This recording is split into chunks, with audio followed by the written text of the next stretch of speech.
the reason so many people have such a low level of confidence is because they are the only person that has heard every lie that they've ever told.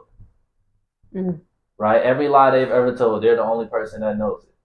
And because you know that, it's very difficult for you to believe in anything that you say to you or to anybody else. Right? Your confidence is very low. Why? Because you don't never do what you say. You don't stick to your word.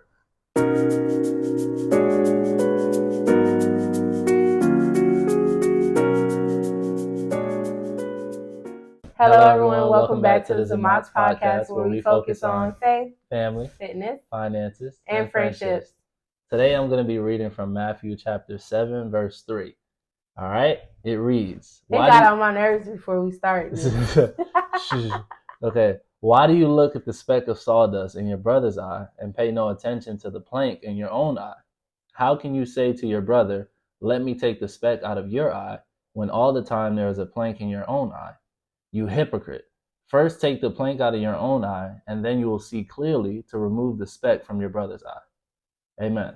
Amen. All right, family. Welcome back. Welcome back. Listen, if you're new to the channel, welcome. Okay.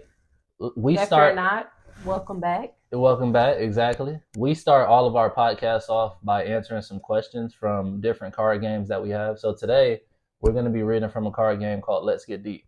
Okay. The reason that we do this is because we want people to get more familiar with us, who we are, our perspective, and also answer some questions that we may not have been asked before. Right. I learned something new about my bride every episode. Okay. So, and part of the reason is because of these questions. Yeah. All right, so let's get into it. Okay, so first one is icebreaker. Hey, y'all. Hold on, so the concept, so this one is called Let's Get Deep. The concept is icebreaker, deep, or deeper. So we have icebreaker questions, then it gets a little deep, and then it gets real deep. Okay, so the first one we're going to do is icebreaker. All right, take it away, sweetheart. Okay. I had to explain that. Okay. Icebreaker. Do you prefer the beach or the mountains?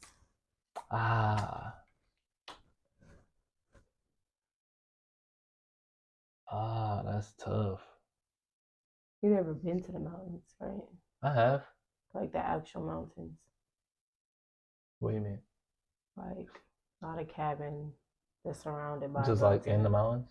Actually in the mountains. No, I've never been like in the mountains. Because you can't say, oh, I love beaches, and the only time you've seen a beach is driving by it, or you was in a Airbnb and then go to the beach.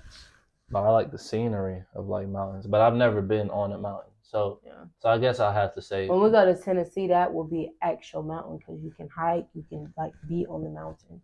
Okay, so beaches by default, but I love mountains, the way they look. Okay, what about you? I would have to say the beach because I love the sun. Like I would prefer hot over cold, and then the sound of the ocean is very relaxing to me. Yeah, true enough. Okay, deep. Next question is deep. It says, what financial run that back. What fictional character do you relate to the most? Why? Fictional character. What fictional character do you Would that be like a cartoon? Yeah, or just any movie really. They're fictional characters. That's hard. What fictional character do I relate to the most? You want to go first? No, because I gotta think about it. That's hard because one, I don't watch movies like that to like. Yeah, but just think of the movies that you know, like any character. It doesn't have to be like a superhero. Just like any character in any movie. I would have to probably say. I got mine. Princess Diaries. Princess, that's the movie. Yeah, you ever watched it? But what's the character? Who's the character? I don't know her name, but she real popular. She's like the main character. Yeah, but basically the movie is about this girl that she's an heir, but she never knew she was an heir, and she was in school, and she basically was like the outcast. She was bullied. She didn't look the greatest. Basically, she looked very rough, and her grandma was literally the queen of Genova, so she was the the last heir, her dad passed away, so it was just Mm. her and her mom moved away so that they could basically, have a normal life because her mom knew that, her dad was Prince. Mm-hmm. So basically, grandma come because like grandma's getting older. It's time to Mm-hmm. like start training the next heir. She find out she a Prince. Then they started training her and grooming her. And it's like she was never ugly. She was never, what she appeared as. She just hadn't been groomed and trained. Right, So right. I feel like I relate to that because That's the deep. outer appearance, like growing up, I was most definitely like the ugly beast. Mm-hmm. But then, like as I'm growing into who I am, like I'm royalty, I realize like I'm stepping into like Her my ear. queenship. Yeah, I'm stepping into my ear. I'm stepping into my royalty. So like I watched that movie 1,000 times because I just relate to it. Even though I had Noah watching it, we was literally in bed and she was actually watching it. You never mentioned that movie to me, Princess Diaries. Yeah, because it's Princess Diaries. Like, would you really want to watch Princess Diaries? Now I do. I'm intrigued. She sold me. It's a really good movie. Like Noah was watching it too. Me and her was watching it in bed when we was supposed to be taking a nap that day. We was in the bed That watching sounds it. about right. Okay, so my character is Akeem I knew you from was Coming to America. Why? Because listen, hey, That's so crazy because royalty. that relates. Yeah, so there's a scene in Coming to America. If you've ever seen it, there's a scene where he's talking to his soon-to-be wife. Her name is Lisa McDowell. He's talking to Lisa, and Lisa says to Akeem, she says, she says like, there's something about you, right? You have this aura about you, that you're different. You're above anything petty. You're just essentially, she like tells him he acts like he's royalty, right? He acts like he's just above anything. He doesn't belittle people, but he acts like a king, right? That's essentially what she told him. So that's how I feel, and I've had that been told to me before. So Akeem as We well. literally just experienced that. Yeah, if just you really think just about experienced it. Yeah. So Akeem is my fictional character that I relate to the most.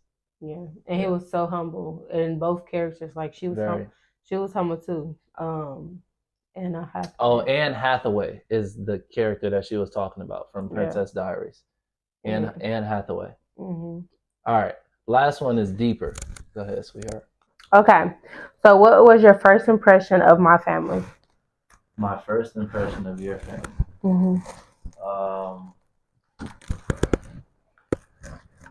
What was my first impression of your family? I thought that they were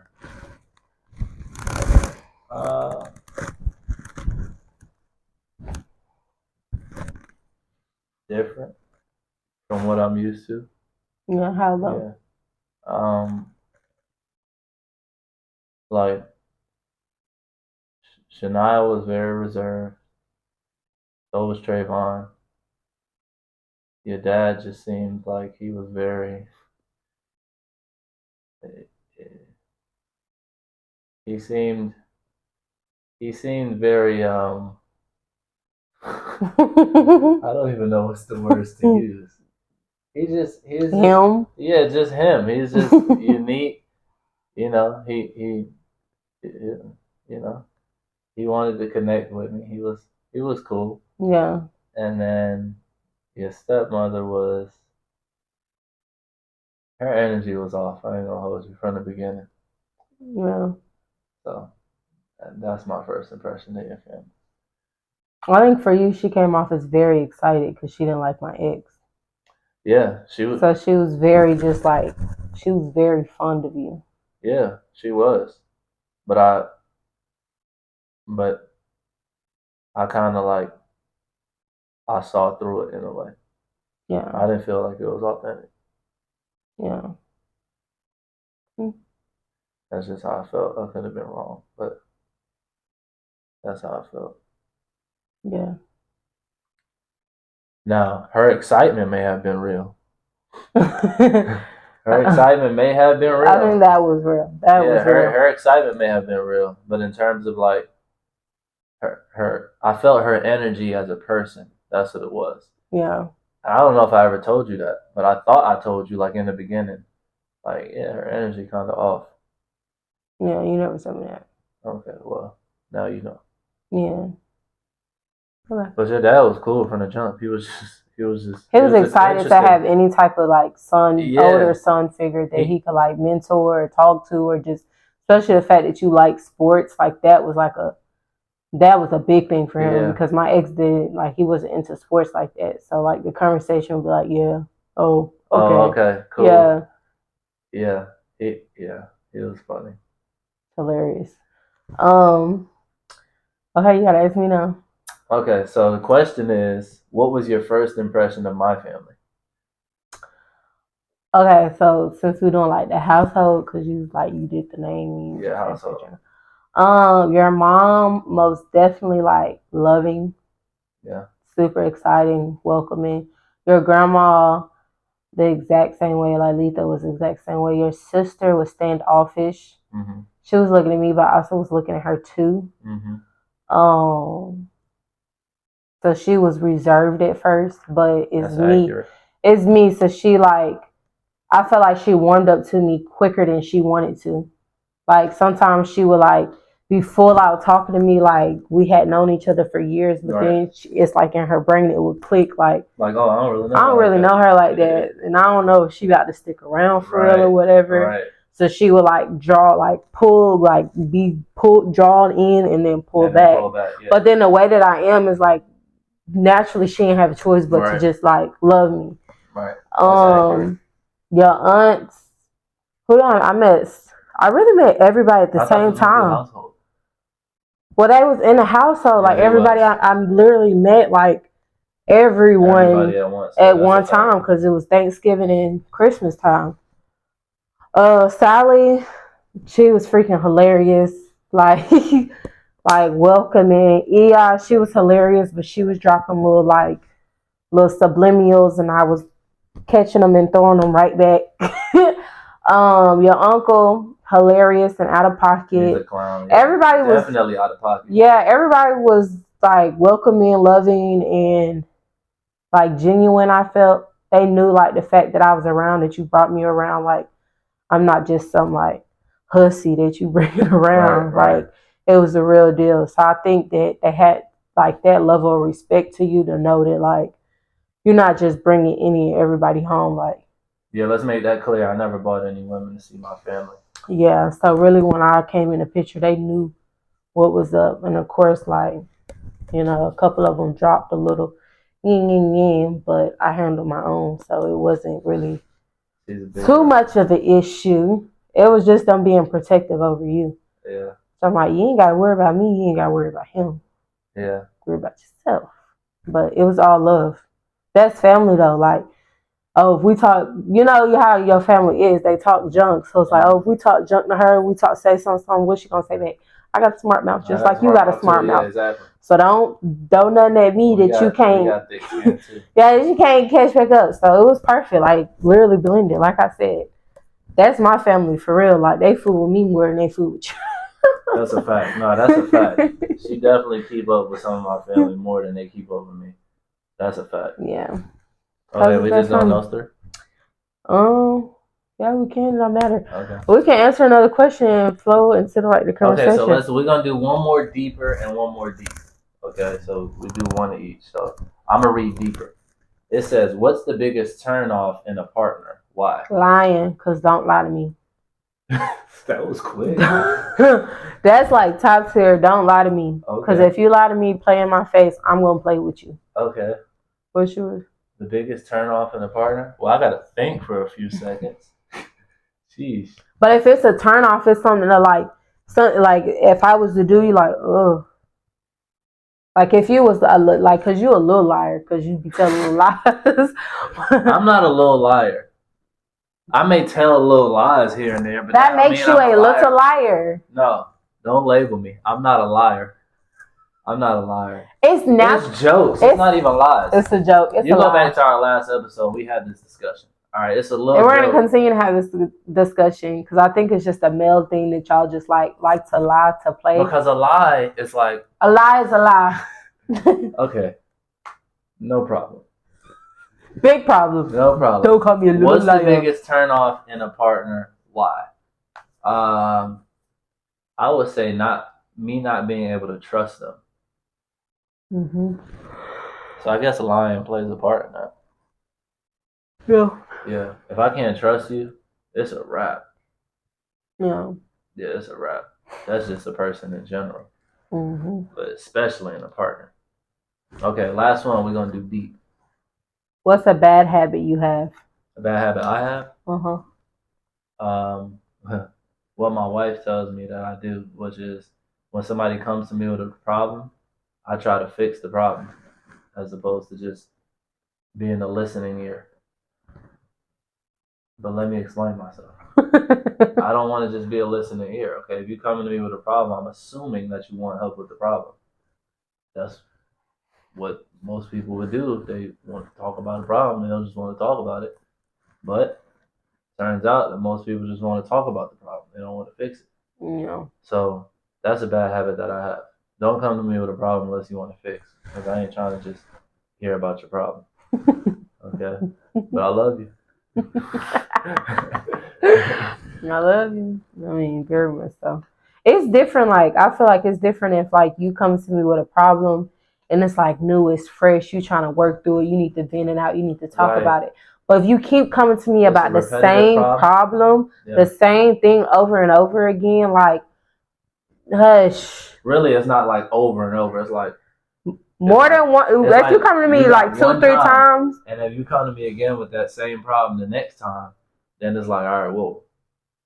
it's like don't complain. Don't. That's like when people be like when they like have friends and mainly girls like oh don't come to me complaining about your dude if you just about to go lay in the bed with him again. Right. Like oh he ain't this, he treat me so bad, I deserve better than this, da da da.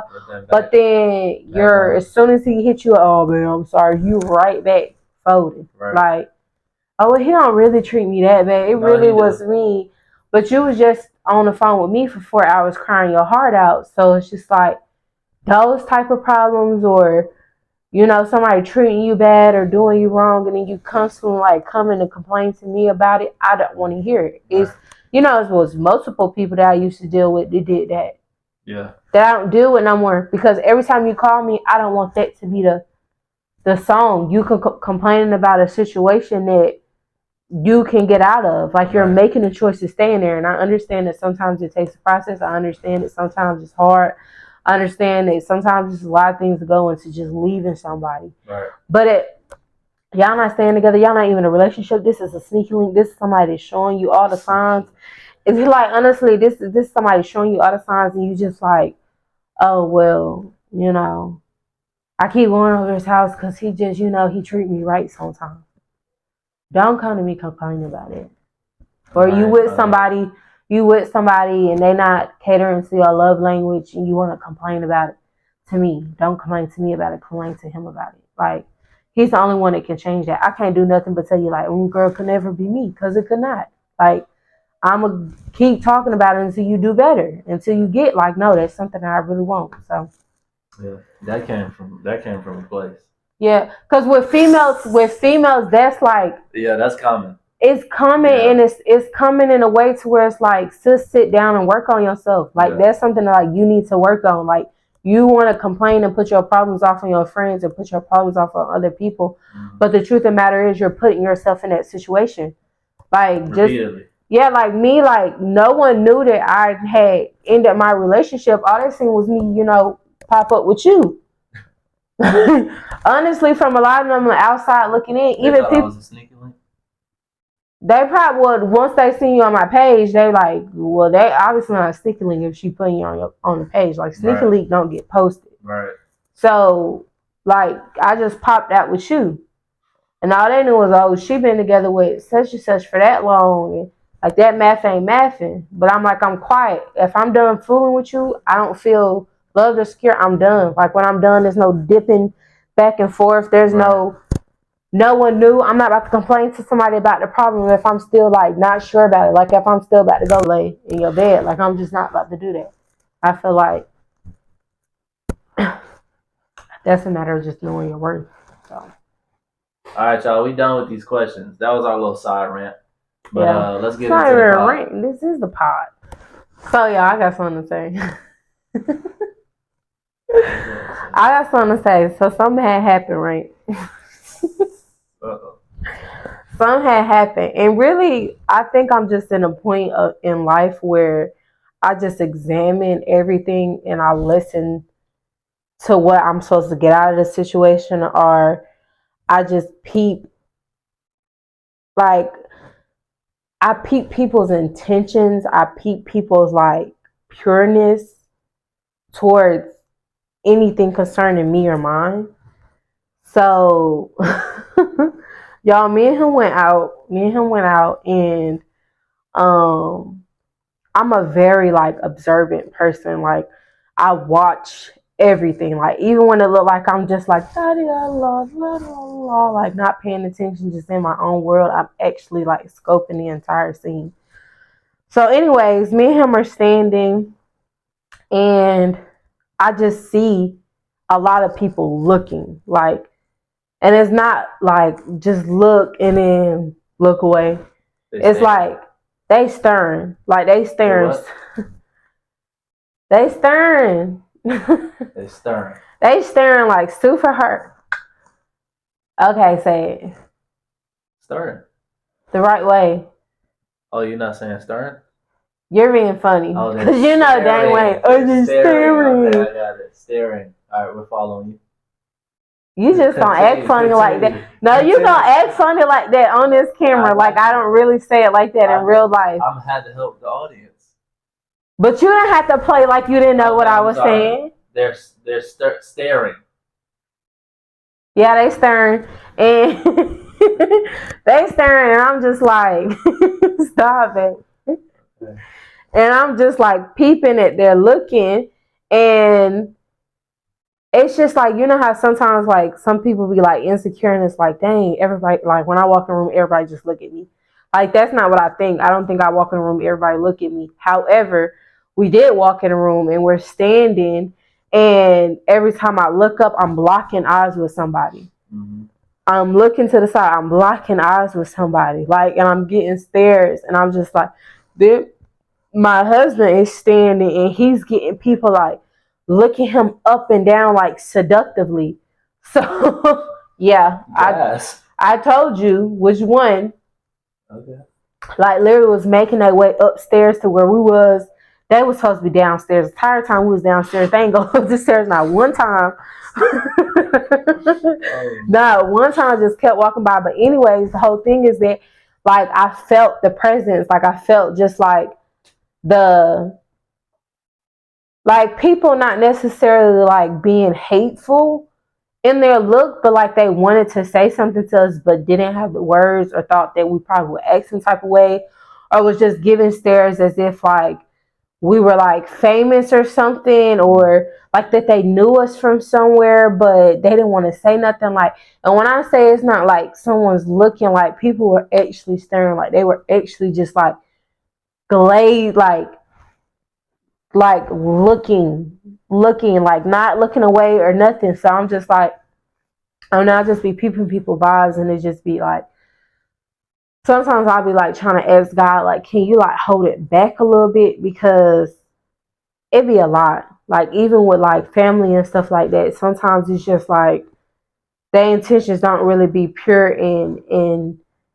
valid for you and genuine for you. It's more so out of obligation. Yeah. In a way that we carry ourselves, like I'm not gonna lie, like we carry ourselves as if we are millionaires, as if we, are like just in a place where we want to be, like that we are well off or type stuff.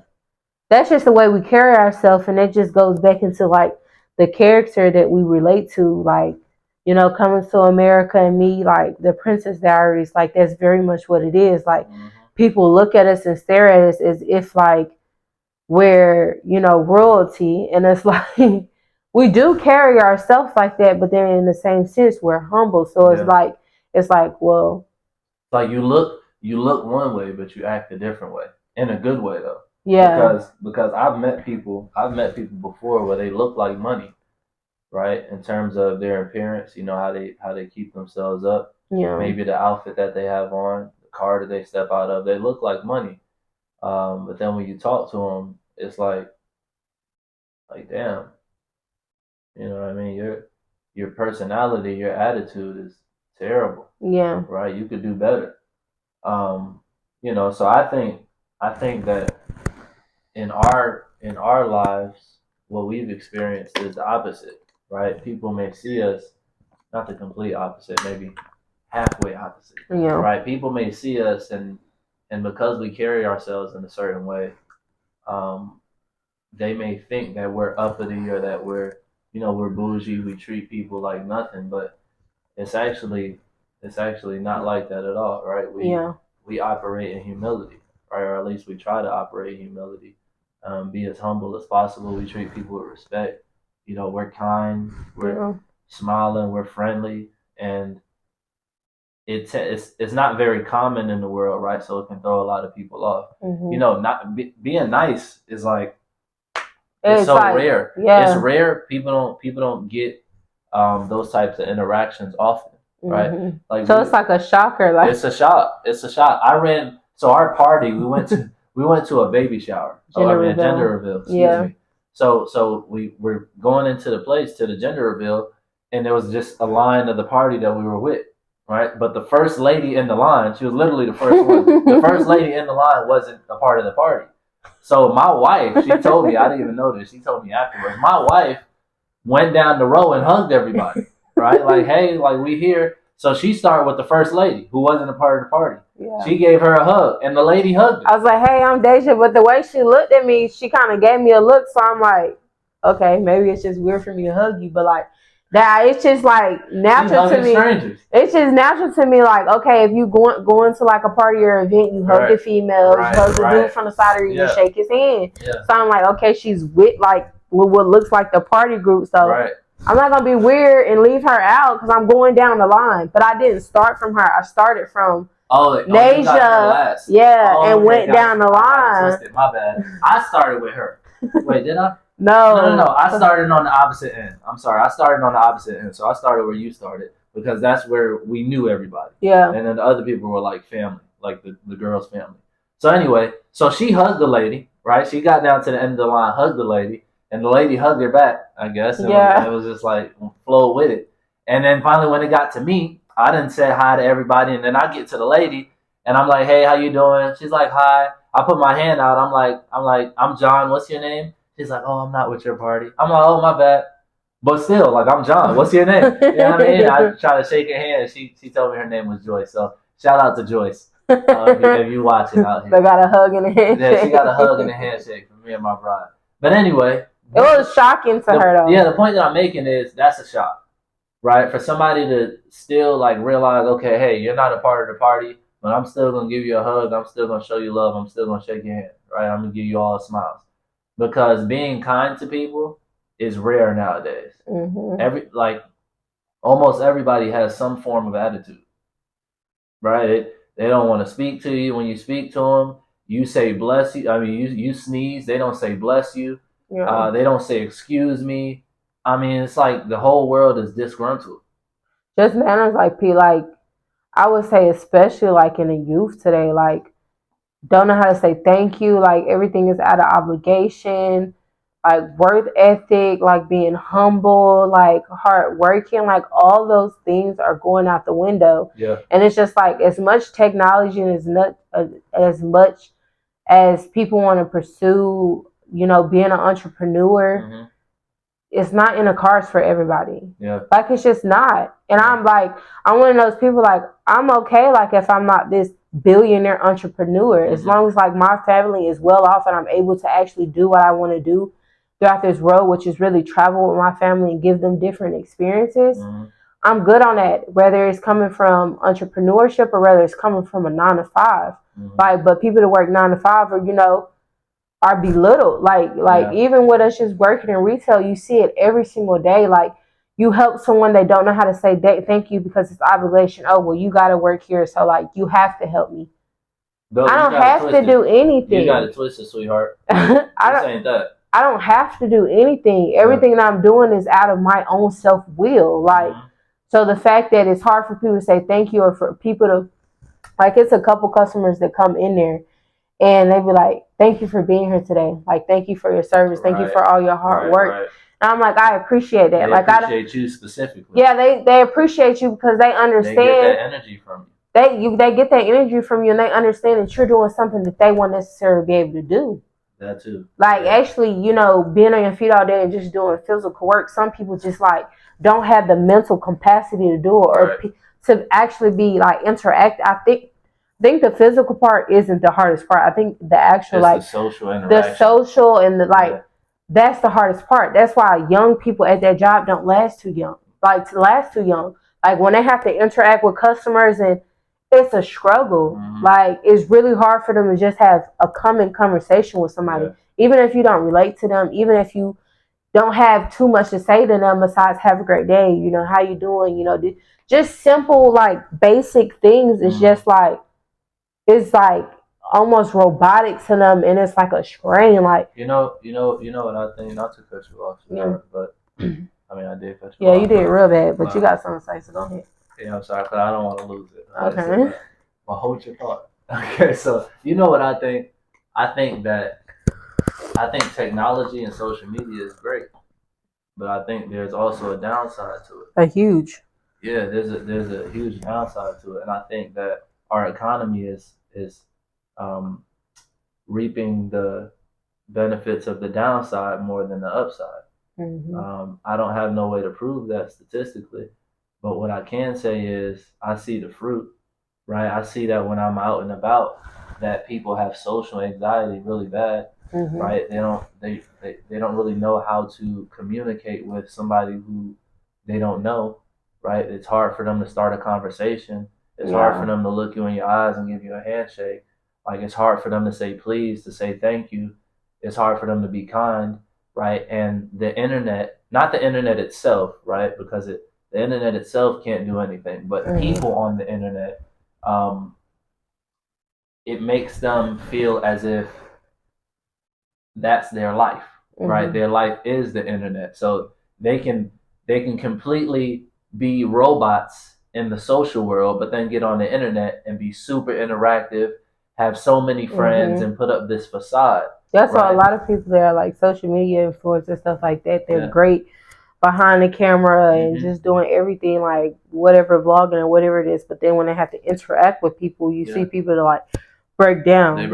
Somebody that comes to the top of my head is Summer Walker. Like, she's a great artist, mm-hmm. make great music, great voice, great persona behind the camera. But then in concerts, she be walking out of her concerts and be breaking down because just social anxiety. Like, she literally be having anxiety attacks when she has to actually meet people, mm-hmm. and that's a root from like you not really having to deal with people mm-hmm. growing up. Yeah, it's really just it's an insecurity, right? You're so worried about what other people think about you or that you have to be perfect, and if you say this or you say that it's gonna be like people gonna be cancel culture.